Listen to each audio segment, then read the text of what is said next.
Hello, hello, hello. Welcome, welcome, welcome. This is G, and we are going to look at the October Lunar Eclipse 2023. This will be the last eclipse. Listen for the degrees, listen for the sign that the eclipse is in. More importantly, well, maybe not more importantly, but listen for the opposition, which is whatever is opposite of the eclipse. Okay, so I'm going to tell you right now, this is an eclipse in Taurus energy. Taurus. Opposite of Taurus, Scorpio. Right? Okay. But we're going to need to know the degrees. And we'll look at some of the other things like north node, south node, because that matters. That matters. The nodes are what make an eclipse an eclipse. That's the difference between a full moon and a lunar eclipse, is the moon's nodes. Because think about it, right? We have a full moon. We go through the lunar cycle, right? Every 28 days, that cycle starts over again. You go from full moon to new moon. Every 14 days, it's switching up, right? But why do we have the full moons and the new moons? And why aren't those all lunar eclipses or eclipses? Because the nodes, the moon's nodes, whatever sign they're in or whatever they're closest to, I'll put it like that, because it can be different signs. And I'm going to show you that. This chart is a great example of where the moon's nodes are not in the same sign that the eclipse is in. Aha, I know. How can that be? It's crazy. Let's take a look. We are good. So let me see if I'm good.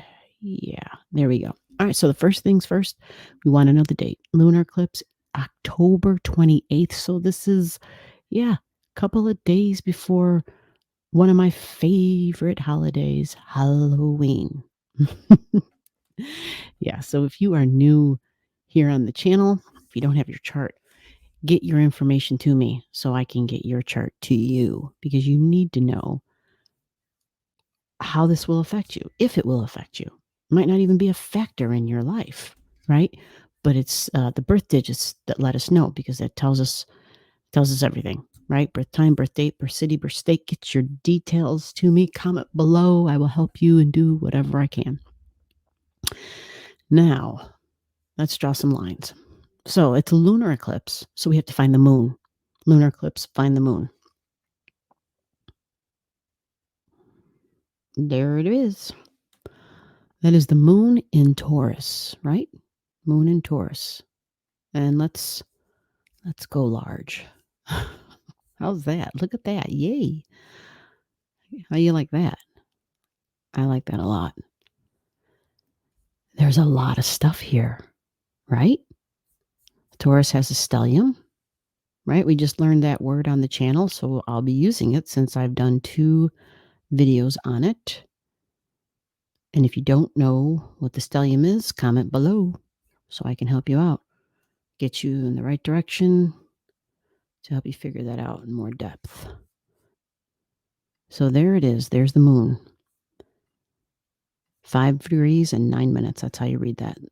5 degrees, 9 minutes. You see Jupiter. Jupiter is retrograding. Jupiter's in Taurus. An increase in values. Could be exaggerations even. Jupiter is confidence. Confidence. That's good to remember with Jupiter. It's confidence. And Taurus is money in the bank, baby. And we talk about banking. Taurus energy. Banking the financial systems, right? Yeah, that's Taurus energy. But that's not all. Like, Taurus is so much more than that. Think of all the 5 senses of your body. So we think of like the creature comforts too. You know, food, smells, taste, touch. Do I want to sleep with a silk pillowcase, or do I not care, right? Do I want wool blankets on my bed? Does it not matter to me? What temperature should the house be? 68 or 69? Like, these things matter. They're going to matter big, because that's about the creature comforts. Do I like candles? Do I not? Yeah. Smells, taste, touch. What I can see and what I can hear, sound, right? All these things matter. And We want to look at the opposition to this because that's what I pointed out. So we're going to go like this. So we're going to point out that opposition real quick here for you guys. And look, there it is. We got this at 5, and there's the sun at 5. So that's the opposition. This means in your chart, you're looking for 5 degrees of Taurus and 5 degrees of Scorpio energy. See if you have anything at those degrees. As we get further into it, I'm going to tell you what these things can mean, especially what the eclipse means. And then we will discuss the moon's nodes. There's one of them. That's the south node. If you don't know how to recognize the south node, we got lots of videos on the channel. And there's the north node. Right. So they are always opposite of each other. Interesting, because this full moon, this lunar eclipse, right? Sun and the moon opposite of each other. The moon's nodes, you're hearing a lot of familiar words or common words. The moon's nodes, always opposite of each other. And so we see that, and that's good to know, right? So first off, you see you've got the moon and the sun. Anytime the moon and the sun oppose each other, it's a full moon. Because it's near one of the nodes, this makes this an eclipse. That's it. It's that simple. So this node is within 10 degrees of the eclipse. You see that? This is at 25 degrees, right? And so it's within 10 degrees, and it's a factor. It's close enough. It's a factor, right? And that's when you'll see that you'll have a node out of sign of the eclipse, but yet still a factor. It's close enough to make a difference, right? And then the same goes for the other side. Let's go for the other side because this matters. Both ends matter. There's the moon's node, the opposite one, the south node. And it's the same degree as the other one. And there it is, the same degrees from the sun. Okay. So you got to understand the Scorpio keywords and the Taurus keywords. Taurus is my values, who I value, what I value, self-worth, self-love. Am I worthy? Taurus energy can also be the money in the bank, my values, my income, how I receive. Taurus, how I receive. It's magnetic, right? It's magnetic. It's what you can bring to you. So since May, those magnetic abilities increased automatically because Jupiter entered Taurus in May. And that is not a good arrow because it's not making the cool looking arrow that I like. Guess you got to make a perfect one. Yeah. So here's Jupiter again, right there. It's like that big number 4. See that? Can't miss that, right? That's Jupiter. I know it's in black, so it's kind of hard to see it. So maybe I will be a little creative here and go like that. You see that? Jupiter expands and adds to things. But you see that it's in red here? You see the numbers are in red? See how the moon is in dark, is in black? That means it's moving forward normally. That's how it runs. When the numbers are in red, these things are moving backwards. So we're reassessing our values. We're taking a look at them again. Jupiter, the first time it came through, it would expand upon and it would be like, yeah, we got this. This is really here, or this isn't here. It would even possibly exaggerate, but it gets quite confident. So there might be a sense of, we think about May and the rubber hitting the road, right? And it being like, okay, things are stabilizing. Jupiter increases the stabilization factor. Things don't change as much. Things start to feel like, okay, it's, dare we say the word normal, right? When it comes to our values. It's almost like it can restore our values. Jupiter is generous. It's benevolent energy. I said confident. It's wise. It can see into the future. It has that ability. Jupiter is in Taurus. It can also literally multiply what your values are. And for some of you, this can truly be the thing. It's not just about a mere exaggeration. But when it's going backwards, it's rethinking. Maybe thinking isn't the right word. Jupiter represents beliefs. So it's reevaluating, it's re-looking at what it believes its values are. Remember, Jupiter is what I believe. Okay. It's your philosophy on life. So it's what you believe and it's your philosophy on your values. Like, are you changing your mind about what you value? Especially if Jupiter increased values. This could be people. This can be things like material and tangible. Maybe even the love for yourself or another. Maybe it was a bit exaggerated during this period. And now that Jupiter's going backwards, it's redoing something. It's redoing something. It's going backwards, and it's going to go and figure out, is this real? Is this still my same belief? My same belief. Jupiter is also freedom, and many people believe that money gives them freedom, right? Yeah, that's a big belief. And there's some truth to that for sure. There is some truth to that. Let's look what else is red though. There's a lot of red stuff, so I'm just going to use that red arrow again. Look at all the stuff over here. Look at all the Aries energy. The North Node always moves backwards, so it's supposed to be red anyway. Well, there are times when it goes forward, but that's not important here at this moment.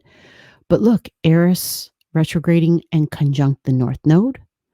We got Chiron at 16. We even got Hercules, part of this, at 6 degrees, another stellium.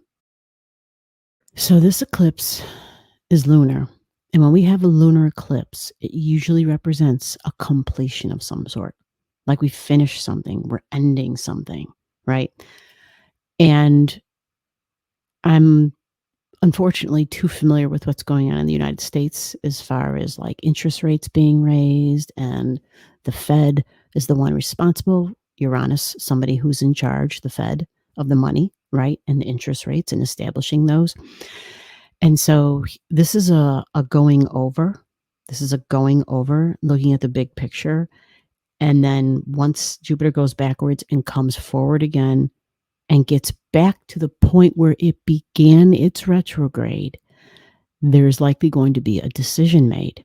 Do we do nothing with the interest rates? Do we start to go down in interest rates? I forget what they call that, but forgive me because I'm not an economist. Please let me know the words that I'm missing here. Anyway, a decrease in interest rates, Jupiter going backwards in Taurus, possibly. We have to look at other things in the chart, and we won't go super deep here. This is to give you guys an overall look. But remember, the moon, it represents a completion, an ending. We are completing something. We are releasing something. Okay. And so a release possibly in something that has to do with our values. Something that has to do with our values. Now, the North Node is important because it's part of this eclipse. And the North Node represents the future. The future. Yeah. Now, the North Node is different. For a long time, we've been talking about the North Node in Taurus, about the future of my values. And this is about the future of my freedoms, the freedoms of my body autonomy. Aries energy wants to lead. It wants to take charge. It's fun. It's young. It's youthful. It's very physical energy. But the appearance of my body even is a big part of this too. And you see Vertex at 26, White Moon Lilith at 27. This is a powerful stellium. 24 degrees, and Eris, a female who is upset, who is mad, who feels that she has not been heard, who feels as though her voice didn't matter. She could scream from the mountaintops and nobody was listening. They didn't care. They heard her, but they didn't care what she had to say. And so this conjunction of these two together, I think, is major, big, significant.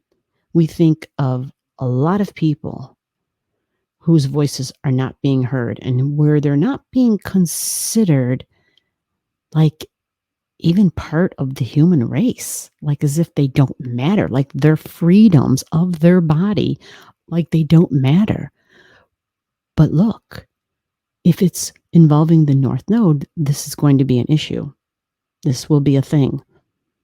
And these two don't move fast. So this has been like this long before we get to the end of October. So we'll be hearing more about that earlier in 2023.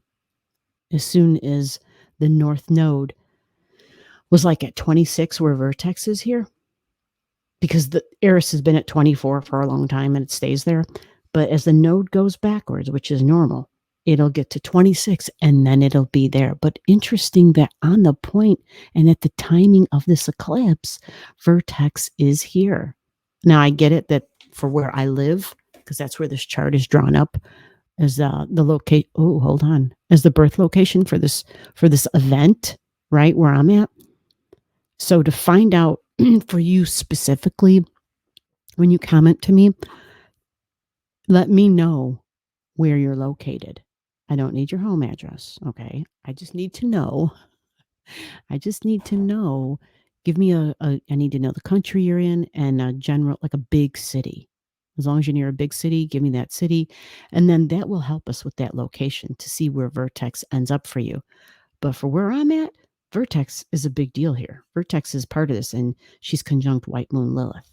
And this is on this day. Remember, Vertex moves extremely fast, which means if I move the chart up just like 10 minutes, Vertex has moved already. And it's not part of the North Node. So it's a big deal actually at this time. Now, looking across the chart, we're wondering what else is happening, because we have to pay attention to Scorpio. If Taurus is my values, Scorpio is our shared values, like my money, our money. You follow? This is attraction. This is what I bring in, my intake, how I receive. And this is kind of like the money that goes out. So we call this like taxes and shit. Yeah. But this can also be like insurance money and inheritances. It can be that too. Look at Mercury and Mars, folks. We know that the sun is at 5, but look at Mercury at 1042 opposing, well, let's put it like this. Mercury and Jupiter? I'm sorry. I meant to say Mercury and Mars, but my brain is saying Jupiter, Jupiter, Jupiter. I apologize. Mercury and Mars are together here. You see that? They're conjunct. And then I'm going to show you the Jupiter, which you already know because I already talked about it. There's Jupiter again, opposing Mercury and Mars. You see that? So it is definitely about our shared values. There is definitely a collective here of shared values. So when we think of like investments, that's Scorpio energy for sure. You know, when you like have money and you put it into your retirement fund, your 401k, there's a lot of other people that have also put their money into that, right? Yeah. And so that Scorpio energy is that shared investment. And a lot of that money is like, you know, it's been building over a long period of time even. So we've got Mercury and Mars here. So some sort of action is definitely going to be taken with the shared money, with the shared values, I should say. And taxes might be involved here. There might be some sort of a tax thing that's being discussed and talked about. Now, I will say also that Scorpio energy isn't just our values. It's also usually wounds of our body, but not just our physical body, but mental and emotional wounds, our deepest vulnerabilities. Scorpio energy, our deepest vulnerabilities. So Jupiter opposing them, which it is, Jupiter can expand upon them. It can increase them. It's like they're going to be in the spotlight and they're going to be in the news. They're going to be talked about. And let's remember that when we talk about wounds and when we talk about hurts and pain, and this is like tragic energy, you know, Mars rules Scorpio. It's really powerful here. This is the warrior. This is the soldier. These are like a band of brothers, people who fought together. These are people who can carry weapons, Mars and Scorpio. These can be officers. These can be military people. Anybody who carries a weapon, can be a knife, can be a gun. It's typically a weapon held in the hand. Okay. Maybe this has something to do with gun legislation or something. Possibly. Mercury's here. It'll be in the news. We'll hear about it. We'll be talking about it. We'll be thinking about it. You'll be seeing, this and that and whatever. If you're on email, or I'm sorry, I said email. If you're on social media, yeah. Look at Vesta. Vesta is feminine energy again, and she holds a light. It's that thing, not just the thing you do that makes you you, but it's like you stand out in some way because it's Vesta. And it's feminine energy, right? But it's a trine. Let me change that up. That's a trine. And it's Estrella right there too. 10 degrees. Another trine. Wow. I love this. That's a trine. That's sweet and beautiful. And then look, another trine from Nessa to Sirius. Feminine energy, Sirius right there. Cancer, 14 degrees, feminine energy. Yep, Cancer. But it's also the public, the emotions of the public, the feeling, the public in general. This is also ancestry. So it could be people who are, just think ancestors. Think of your tribe. Think of your culture, right? Wow. It tells kind of an interesting story. And if you look where I've put the marks on the chart, you see what's highlighted, right? We have Libran energy and Scorpio energy. And so Libran energy can be business partnerships, but also marriage partnerships and love. So this can be like people's ability to marry whoever they want. It can be that. And then you see the Aries energy and Taurus energy. And that tells a story right there, doesn't it? Body autonomy, the right to do what I want with my body, with whomever I want. If I'm not hurting anyone, I'm not doing anything wrong. Love is love. Mind your business. I'll mind mine. Right? Like, this tells that story, doesn't it?